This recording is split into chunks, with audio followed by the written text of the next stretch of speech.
Hello and welcome to another session. Today we're going to focus on positioning. More importantly, we're going to focus on correct positioning for your business, for your product, for your service, for your personal service. Why? Because most businesses have either the wrong positioning or no positioning. And with the wrong positioning, you telegraph a totally opposite message than you want to your market. With no positioning, you are no different than any other commodity in the category, and so you have no distinction, no differentiation, no advantage, no benefit. So let's start with what the positioning is intended on doing and being for you. It is the defining differential. It is the meaningful advantage. It is the reason why your target audience, your prospective buyers, will want to buy from you instead of your competition, will want to buy from you instead of the alternative choices, would want to buy from you instead of doing nothing. Now, there are many different positioning approaches that can be taken. But it all boils down to being preeminent. We're going to discuss preeminent in a while, but right now what you have to know is that whether you're extraordinarily exclusive and expensive or amazingly inexpensive and the best bargain in the whole marketplace, you have to be able to define, you have to be able to differentiate, you have to be able to describe, you have to be able to contrast and compare the reason why. I think in previous discussions I have shared with you how critical the phrase reason why is to everything you do. Because if you can't tell me as your prospective buyer the reason why I should buy your product, or I should favor your company, or I should deal with you personally of your personal services, I'm not going to be motivated to do that, and you'll only prosper accidentally, meaning you'll probably do mediocre, which is totally undeserved, because I'm going to explain now exactly, precisely, and wonderfully clearly how you can position yourself for maximum and total success. First of all, what is positioning? Positioning is the totally integrated message that you send out and that your product and your people and your business conveys and communicates to the market. It is not just a bunch of words. It is a way of being, and you have to decide, what are you intended or designed to be to the market? Because until you know what you are and what perception you want them to gain and what fulfillment of that perception you want to be able to project and deliver, you can't create a positioning. So we start by saying what you are and what you are not. You have to do what I call a self-reality check. You look at your business as it either is if it's operating, or as it should be once it is operating and successful. You decide very clearly who is the market you are going to serve and who is not. It's equally important to know who you don't want or who you're not going to serve, because you can't be all things to all people. When you try to do that, you dilute and water down your message. And a watered down message is a non-effective message. So decide first, who do you want to be reaching? Now you've got to say why, and there's got to be congruency. If you want the elite people, but your product isn't right for them, just because you want them doesn't mean you can fulfill their perception. If you want middle market and you want to be the best value in the middle price, you've got to be able to understand who you're targeting, and then you've got to have what's called message to market. Your message has to convey to the right market the value you represent, the benefit they will gain from dealing with you, the advantage you represent and will provide above and beyond other choices. Now, the good news here is what I'm getting into here and what I'm explaining are universal principles. It doesn't matter if you're going to be very elite and be selling a very high-priced product or service, or you're going to, whether you're selling Rolls Royces or whether you're selling entry-level Toyotas. You figure out the market you're serving, and then you figure out how, why, and make sure that you can.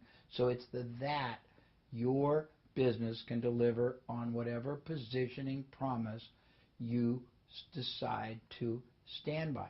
So once you figure out, I want this market, and I want them to see my business as representing this advantage, and advantage is very relative. By that I mean you can be a very modestly priced product or service and have great advantage over no extra options. It's a very simple product. You can manufacture it more cost effectively, but you have to be able to have me as the buyer see before I will seize whatever you are offering. They have to see what it is that makes your company, I say, product, service, or you as a person, because if you're a personal service provider, you are the product and service. So positioning, it entails or represents a combination of things. First of all, the value proposition that you build your entire business upon, or whatever product or service you've got. You can have multiple positions for multiple products, services, or businesses, but you have to have one position for whatever product, service, business, or professional service you're selling. And that position has to be very clear. For example, my position was always, when I started, I basically find overlooked assets, hidden opportunities, underperforming activities, underutilized profit sources within and outside a company. I turn them into windfall and then ongoing revenue, and I only get paid out of the results and the windfall profits I produce. It was a very, very, very, very compelling proposition against people who wanted to be paid big fees and didn't have any promise. I promised to deliver on a desired outcome, which to my clients was more profits, newfound profits, windfall profits. Anyhow, you got to figure out what your proposition is. In your workbook, there are pages that show you how to work on your unique selling proposition, how to figure out what positioning is best for you. But the first thing I suggest you do is study your direct, your indirect competition. Let me explain.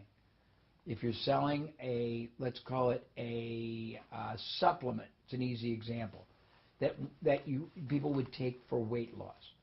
You would study everyone else selling supplements for weight loss. How would you study them? You'd see their ads. You would look at their websites. You would look at their positionings. You'd look at their value propositions. You'd look at their copy. You'd look at their claims. And you would look for two reasons. One, if you are no better than they and there's no advantage, you can't really expect to sell a lot more people. You've got to see where there are voids, where there are gaps.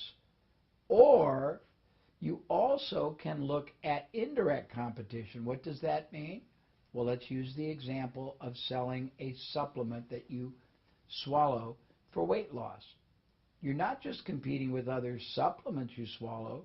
If somebody wants weight loss, you're competing with exercise equipment, personal trainers, gyms, books, what else? Health clubs, portion food providers, and I would study all the things they do, the copy they use, the positionings they use, the what I call hot buttons, which means the PowerPoints they focus on. And I would see, number one, where there might be a void that your product, service, company, or you yourself, if you're a personal service provider, could provide. Number two, I would see if I could borrow success processes from a non-direct competitor and use the same kind of an approach or position for your product. Again, like maybe someone's doing a great job positioning themselves as a personal trainer, and you could modify and model what they did in personal training for your supplement business. But you have to figure out what you stand for. Why is your supplement a great value? And there's many ways you can do it. As I said, you can be taking the high road, the low road, the middle road. Whatever road or path you take to the market you want to address, you have to first know yourself what you can deliver. And then you've got to define, you have to dimensionalize, you have to develop in the mind of the prospect the value that you represent. How do you do that? You do it many ways. First way is by what I call dividing and conquering. It's a very powerful process you can use in all your marketing, you can use in your selling approaches, you can use in your advertising. And basically the position is not to belittle or disrespect any competitor, but to separate yourself from the rest of the pack. The one way to do it that is most effective is to say there are a lot of people in the market offering or selling X, whatever you're marketing. And most of them are fine people, good people, I think honest people, but none of them are approaching the business or the product or the service or you, the client, the way we are. And then you define and you describe what's different about how you do it. And sometimes what's different is merely telling them. There's a concept called preemptive marketing. And preemptive marketing goes back, I think I told earlier, the Schlitz beer story, where the man who helped a company go from number 10 in the market to number 1 in 6 months merely told the entire story of how beer was made, because no one had ever told that story to the consumer. All beer was made the way Schlitz explained that they made their beer, but Schlitz was the first company to explain it, and they got full credit. So you might merely tell people what you do and how you create your product, or how you select your product, or how you support your product, or how you back up your product, or how you got into the business and the love you've got for what the product or service or the category does, and define yourself that way. There's a whole nother dimension, and we talked a bit, I think, in an earlier module. If not, we'll talk in another one, about being a maven. And there is another section in your workbook that very methodically goes through all the different stages and steps you can go through to define your own personality within your company, so that you raise yourself and your stature in the market to that of a personality, almost a celebrity, almost an icon. Back to positioning. So first, you've got to figure out what market you're after. Second, you got to figure out what it is about you that you can express more powerfully, more clearly, more desirably than your competitors, direct and indirect, to gain the attention first, and then the response, and then the purchase, and hopefully the sustaining ongoing business of the market you are after. Different markets respond to different things. A buyer of something very modestly priced is not going to respond to the same proposition, the same benefits, the same copy, or the same approach as somebody who's buying a very, very expensive and elite high fashion type product, or a super expensive and exclusive product. So you have to figure out who your market is, got to figure out what it is about you that is defining, and then you got to figure out how to convey it. And the easiest, best way is to study everything out there. You can also study all of the discussion groups. You can study all of the complaint websites and see what people like and dislike about other products. Because when people are passionate, they express very powerful word phrases from their heart and their mind and their subconscious that can be copy you can use to position yourself. I always suggest that everybody entering into any business or buying any business or developing a new division or profit center for an existing business, go and look up all the books that are published on anything related to the product, service, or kind of business, and look at the titles, because titles and subtitles are normally what sell books. And if you see titles and subtitles, it'll give you great positioning copy you can borrow. Next, I have them look at the reviews of those books. And they're looking for the positive and they're looking for the negative. Why? Because when people are exhilarated and happy and got a lot out of it, they say things that are very powerful that can be used in your copy for saying it about your product or service. When they're angry or dissatisfied or disappointed, they say things also that are very powerful, and you can use both. You can say, we created this product or our company because we knew people wanted this, and you say all the good things people say about what they got. This can be copy from books, copy from the discussion, copy about people that loved or hated somebody else's product or service or a related product or service. But it gives you language, it gives you copy, it gives you a way to speak directly and precisely to the heart and the soul and the mind and the mindset of the market you're after. So once you come up with the positioning, then you have to incorporate it in all of your integrative activities. That means your marketing. That means the way you conduct yourself interactively, whether they're salespeople, whether they're telephone people, whether they're salespeople in a retail store, whether they're clerks behind a counter or servers in a restaurant at a table. You have to be congruent with whatever your positioning is. All of your messaging has to be in alignment. Your conduct has to be in alignment. If you promise an exhilarating and a redefining, just wondrous experience, and they come to your company or they come to your restaurant or they come to your service company and they have a terrible experience because no one is respectful, everyone is different, there's not any uniform vision or business culture that is driving it, it will fail. So positioning is not just a abstract word. Positioning is a thread that runs throughout everything you do. So once you figure what your positioning is, you have to be fanatical about making sure all your conduct, communication, and consideration of everyone you deal with is congruent with that. And that means your ads have to say that. The way you deliver on your promise has to be consistent.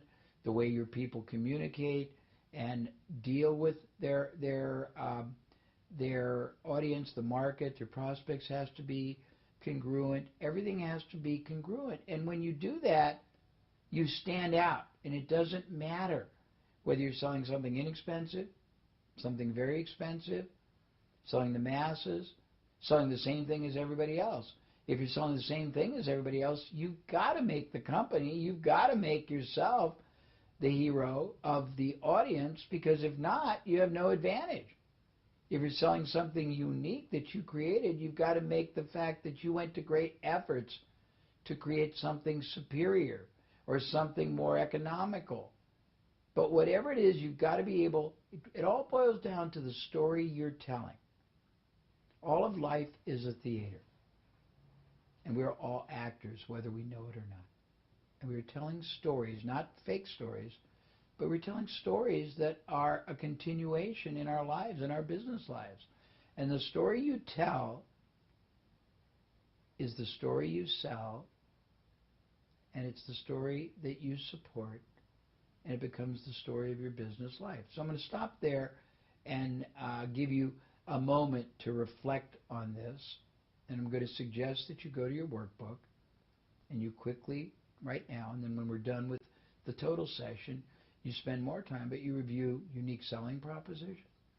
You review Maven marketing, and you also make a point when we are done to check out all the competition, direct, indirect, all the books, all the discussion groups, and see where there are gaps and see where there are language patterns and segments you can borrow, and see what you can model, and get clear on who you are and who you're not and what your business is going to stand for and why, and be able to explain that to your market.